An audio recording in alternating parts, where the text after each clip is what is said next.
Hello students, स्वागत है मेरे यूट्यूब चैनल पर। तो आज का जो टॉपिक है वो हमारा बजट रेखा है। बजट रेखा, बजट लाइन, जिसे कीमत रेखा भी बोलते हैं। छोटा सा आसान सा टॉपिक है, ध्यान से देखेंगे तो समझ में आ जाएगा। तो सबसे पहले बजट रेखा का अर्थ देख लेते हैं। बजट रेखा दो वस्तुओं के उन सभी संयोगों को दर्शाती है जिन्हें एक उपभोक्ता दी हुई आय तथा मूल्यों से खरीद सकता है। तो बजट रेखा क्या है? दो वस्तुओं के उन विभिन्न संयोगों को दर्शाती है जिन्हें उपभोक्ता अपनी आय और मूल्यों के दिए होने पर खरीद सकता है। तो इसे हम एक एग्जाम्पल से समझते हैं। मान लो उपभोक्ता की कुल आय 60 रुपये है और दो वस्तुएं हैं, पेन और पेंसिल। पेन की कीमत 2 रुपये है और पेंसिल की कीमत 1 रुपये है। तो जो हमें संयोग प्राप्त होंगे, विभिन्न संयोग, वो 4 संयोग प्राप्त होंगे। पेन, पेंसिल, अगर वो अपनी संपूर्ण आय पेंसिल पर खर्च करता है, 1 रुपये की एक पेंसिल है तो 60 रुपये पूरी आय अपनी खर्च करता है, तो 60 पेंसिल तो पेन 0। इसी प्रकार अगर वो 10 पेन खरीदता है तो 40 पेंसिल, 20 पेन खरीदता है तो 20 ही पेंसिल खरीदेगा, 30 पेन खरीदता है तो 0 पेंसिल खरीदेगा। इस प्रकार ये दो वस्तुओं के विभिन्न संयोग बनते हैं। तो बजट रेखा को हम चित्र द्वारा देखते हैं। तो ये बजट रेखा होती है।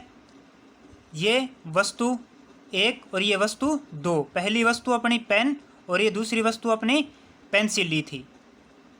जब पेन 0 और पेंसिल कितनी खरीदता है? वो 60 खरीद रहा है। तो जो संयोग बनता है पेन 0 पेंसिल 60, यहाँ पर ये इसका पहला संयोग बन रहा है ए बिंदु पर। इसी प्रकार पेन 10 पेंसिल 40। इसी प्रकार जब वो पेन 10 खरीदता है तो पेंसिल कितनी खरीदेगा? 40। तो ये एक दूसरा संयोग बी बन रहा है। इसी प्रकार ये एक और संयोग बनेगा, 3 नंबर संयोग, जो कि सी है। सी बिंदु पर वो पेंसिल की भी उतनी मात्रा और पेन की भी उतनी खरीदेगा। तो इस प्रकार ये बजट रेखा है। और यहाँ पर एक बात और ध्यान रखनी है, ये प्राप्य संयोग और ये अप्राप्य संयोग है। अप्राप्य संयोग क्या है? जिसे उपभोक्ता अपनी आय से प्राप्त नहीं कर सकता, उसकी आय का दायरा सिर्फ इतना है। ये जो बजट रेखा है इसके अंदर जो है ये उसकी खरीदने की क्षमता इतनी ही है, उसके आय का दायरा इतना ही है, वो इसके अंदर ही वस्तुओं को खरीद सकता है। इसे वह प्राप्त नहीं कर सकता क्योंकि ये उसके दायरे से बाहर है, और ये इसे वह प्राप्त कर सकता है। इसके बाद में बात करते हैं बजट रेखा कीमत रेखा के गणितीय समीकरण की।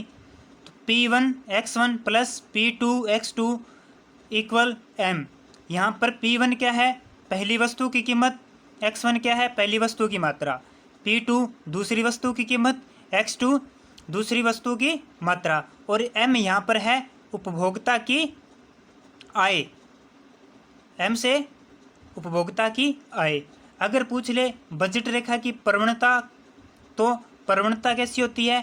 P1 बटे P2, ये हो जाएगी बजट रेखा की प्रवणता। बजट रेखा का ढाल कैसा होता है? बजट रेखा का जो ढाल है वो ऋणात्मक ढाल होता है। बजट रेखा ऋणात्मक ढाल वाली एक रेखा होती है। इसके बाद में अगर उपभोक्ता की आय में परिवर्तन हो तो बजट रेखा पर क्या प्रभाव पड़ता है? देखिए, अगर उपभोक्ता की आय में वृद्धि होती है, अगर उपभोक्ता की आय में वृद्धि होती है तो ये जो बजट रेखा है ये इधर दाईं ओर ऊपर की ओर खिसक जाएगी, ऊपर की ओर दाईं ओर खिसक जाएगी। अगर उपभोक्ता की आय में कमी होती है तो ये जो बजट रेखा है ये नीचे बाईं ओर खिसक जाएगी।